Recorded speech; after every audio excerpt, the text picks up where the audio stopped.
mahasiswi semester 4 di Universitas Islam Anyer Lampung dengan program studi Pendidikan Agama Islam.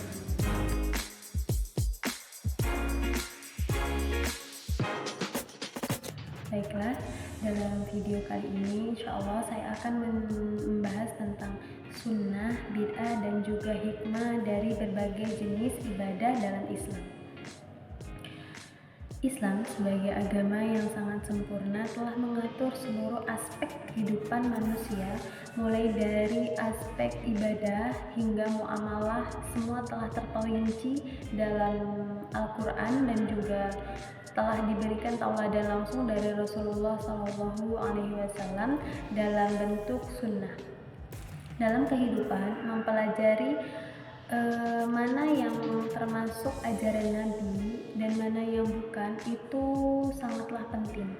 Mengapa demikian? Agar kita tidak terjatuh dalam ketersesatan atau menambah-nambahkan sesuatu yang tidak pernah dicontohkan sebelumnya atau tidak pernah ada sebelumnya.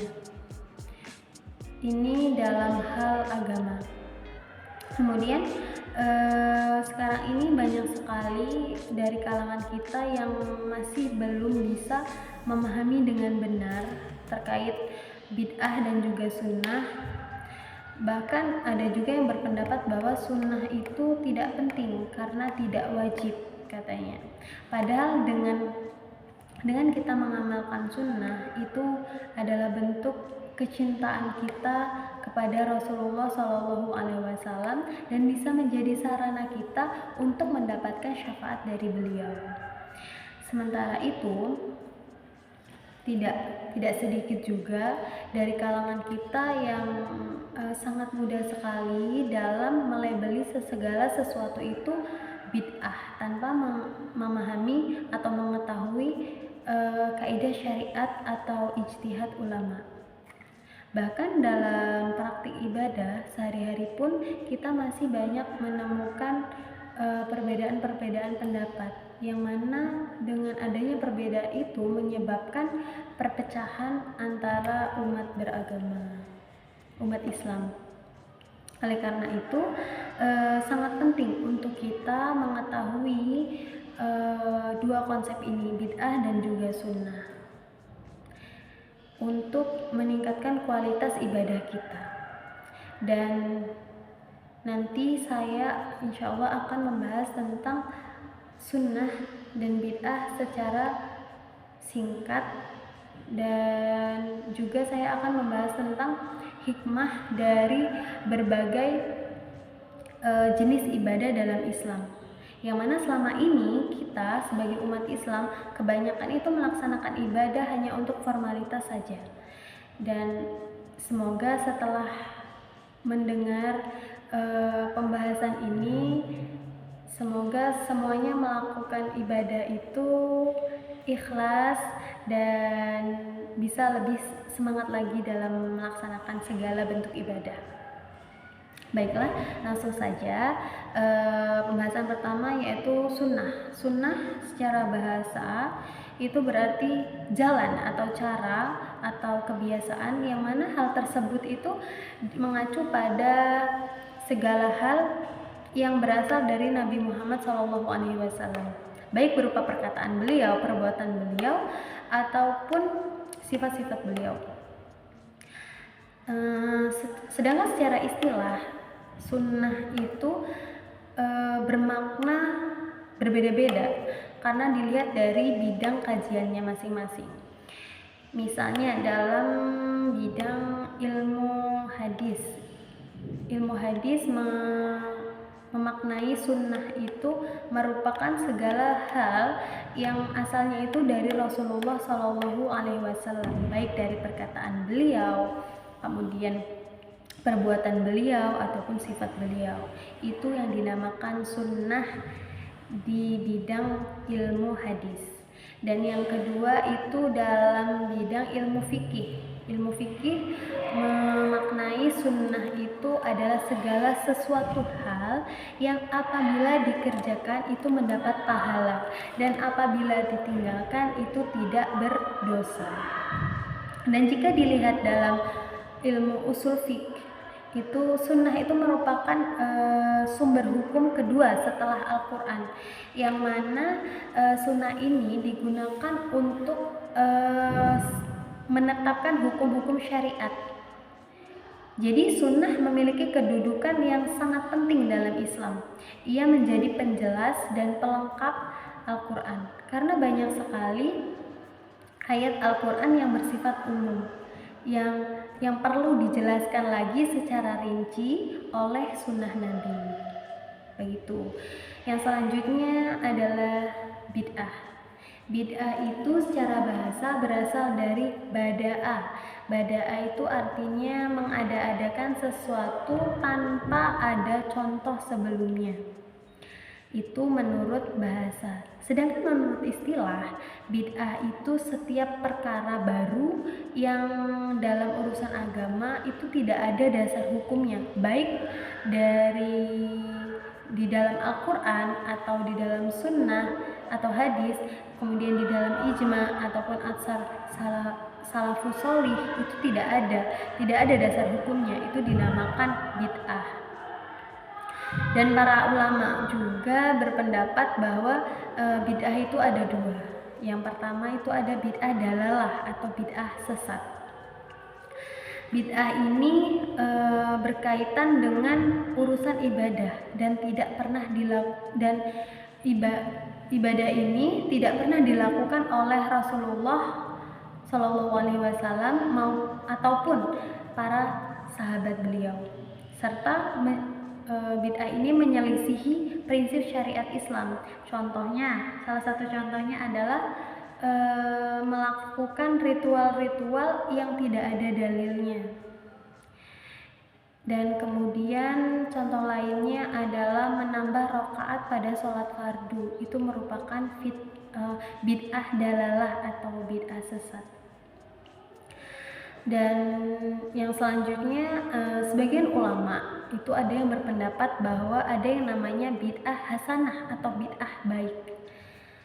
Menurut sebagian ulama itu, selama tidak bertentangan dengan Al-Quran dan tidak bertentangan dengan Al-Quran dan Sunnah, serta dapat membantu pelaksanaan ibadah, itu bisa dikatakan dengan bid'ah yang baik atau bid'ah hasanah itu tersebut. Contohnya penggunaan pengeras suara di dalam masjid itu merupakan bid'ah hasanah. Kenapa demikian? Yang mana hal ini itu merupakan inovasi dalam hal keduniaan atau kemaslahatan umum yang tidak sama sekali bertentangan dengan prinsip-prinsip Islam.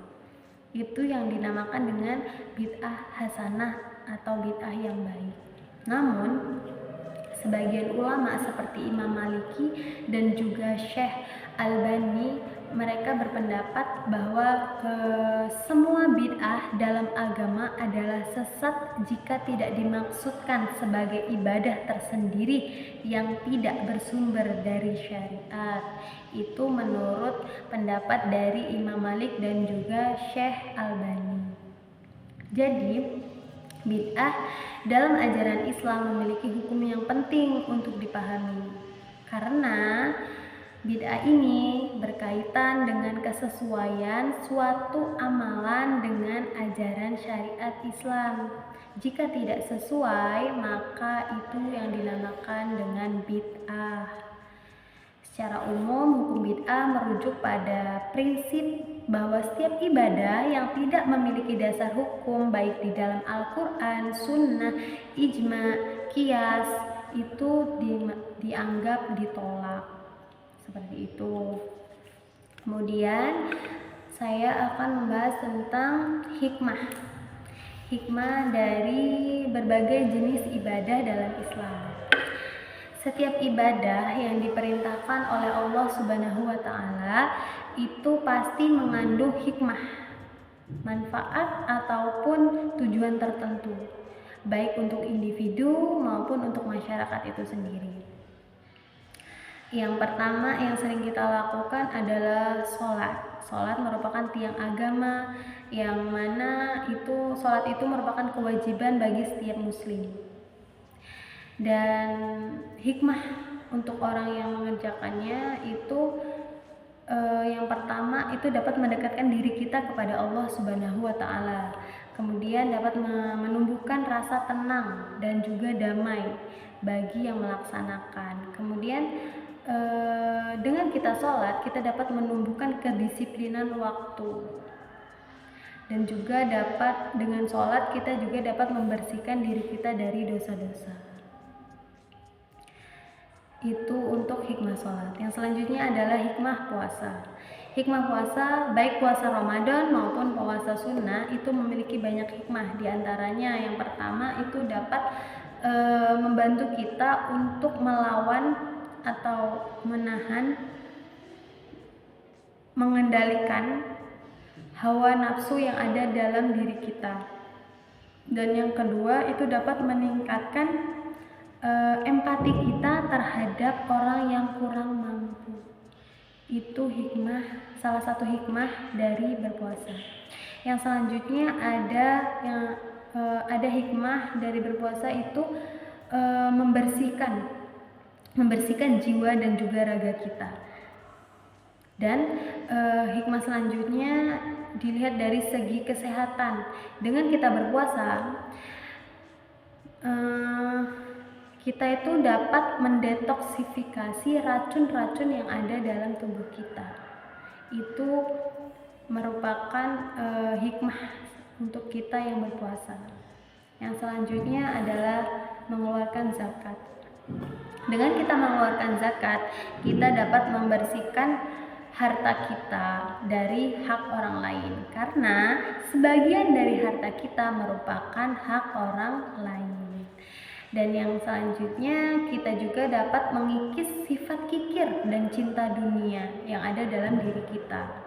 Dan dengan kita mengeluarkan zakat, kita dapat membantu fakir miskin, dan juga tentunya dalam masyarakat itu dapat mengurangi kesenjangan ekonomi.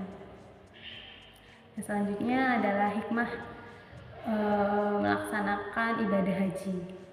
Ibadah haji merupakan ibadah yang puncak yang hanya dilakukan sekali dalam seumur hidup bagi yang mampu. Memiliki hikmah diantaranya yang pertama dapat melatih kesabaran dan juga keikhlasan dari diri kita, dan juga dapat menghidupkan semangat pengorbanan seperti yang telah dilakukan Nabi Ibrahim alaihissalam, dan juga dapat membersihkan dosa-dosa masa lalu. Itu untuk hikmah haji.